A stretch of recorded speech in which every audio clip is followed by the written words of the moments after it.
what does it take to create a multi-layered system which operates in Tel Aviv for Delhi?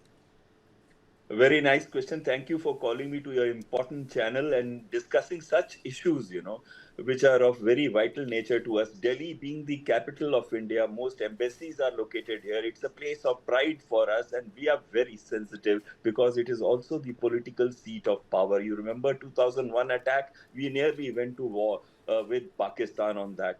Now, but when it comes to defending Delhi, what we need is a kind of shield that was enumerated by our Honorable Prime Minister on 15th August, which he called as Sudarshan Chakra. And one of the components of Sudarshan Chakra is from short range, like you clearly you have described it. You have said that there was very short range air defense. You have quick reaction SAM, which we call as Anant Shastra. And then you spoke of one thing you wanted to cover, perhaps, was also Kush. The Kush is the long range weapon system that India is designing, which is very close to S-400. It has ranges of 350 to 400 in multi tiers. Then the next tier is 250 kilometers, and the innermost tier is 150. And then your QR SAM takes over, and also your very short range air defense system, V-SHORAD, takes over. So why do we need it? If you remember Op Sindoor, where hundreds of drones had come, and also Fateh 2 was fired on 9th or 10th. That missile was shot down close to Sirsa, and it was intercepted close to Sirsa. And imagine had it continued on its journey, which has a range of 400 kilometers, that missile, which is also short range ballistic missile, it could have hit Delhi, and it would have been a scene of absolute horror. So we need this, and we need what India needs. Why should we not go for NASAM, which is National Advanced Surface to Air Missile System? What is the cost of NASAM of 6 batteries which required to defend Washington, which is 1/8 in area to us? It is close to $3 billion. That is 2 regiments, $3 billion. And I'm not taking into account the cost of the people who are going to be put there, the cost of missiles, and the training that goes around, and maintenance.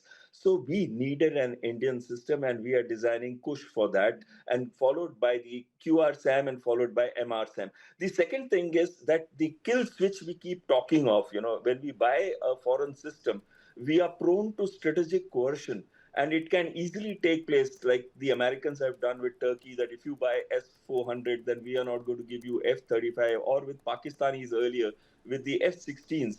So the strategic coercion, or they say, okay, we'll put tariffs onto you if you buy a Russian system. But if we have our own indigenous systems, there is no strategic coercion. Secondly, S-400, which proved to be so valuable in the Ops Sindoor and had created a world record, we have only got 3 such systems, and 2 more are supposed to come in 2026 and 27, which means because Russia is involved in their own war, these systems have got delayed. But if we have our own indigenous system, it is, last thing I want to say on this is that the crucial foreign exchange that we save, and the systems, because they are Indian, we know we can maintain it better, and above all, it is India which protects Indians. Okay. Mr. Shah, my question is different for you.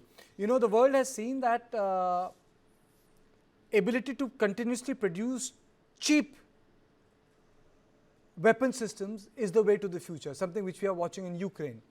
The drones are destroying tank, or what the Chinese are doing against the American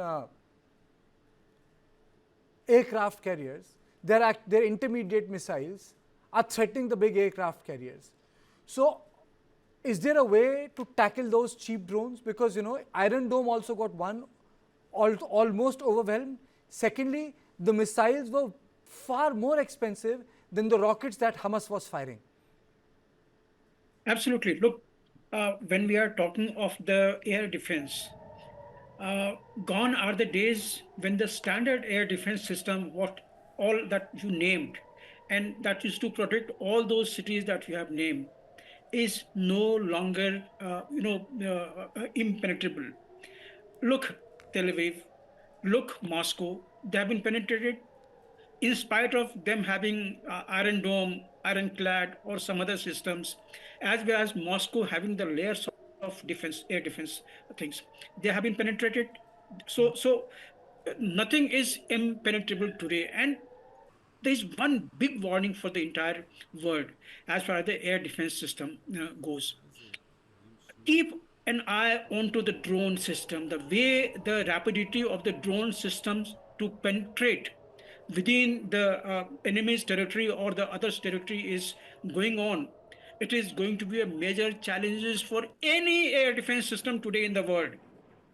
Look, these are the things in which all the systems that right now is available, including the system what Americans were offering us, it doesn't take care of the fifth generation aircraft.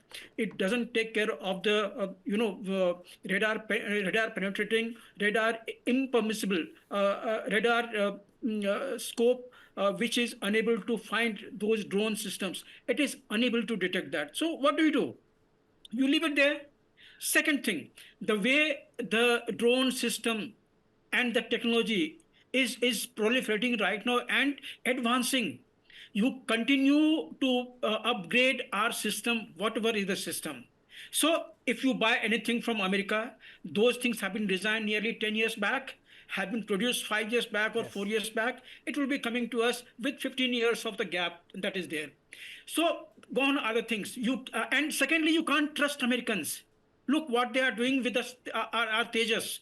404 engine, they have held it by and just denying us that. So you can't trust Americans. Second thing, Karthik, do you know we already have S-500 equivalent system with us?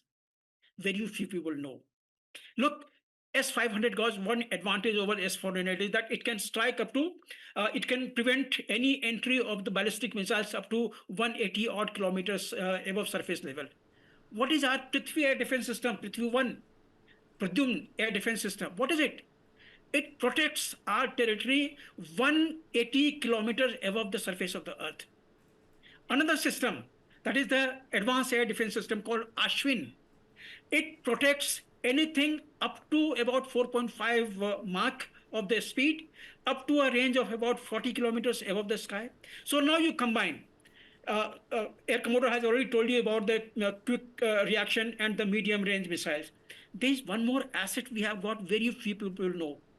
That is the INS Dhruv, which can detect incoming ballistic missile and also tell you whether it is nuclear arsenal, it is having the nuclear warhead or not. If we have these systems with us, and if we have S-400 Pradyumna system, Prithvi defense system, AAD ballistic Ashwin system, Barak 8, QR, MR, SAM, and don't forget about the Akash air defense system and many other systems, including the short range VS QRODs. So all these are there with us. It is only a matter of integrating all of them, and it could be a very credible indigenous air system.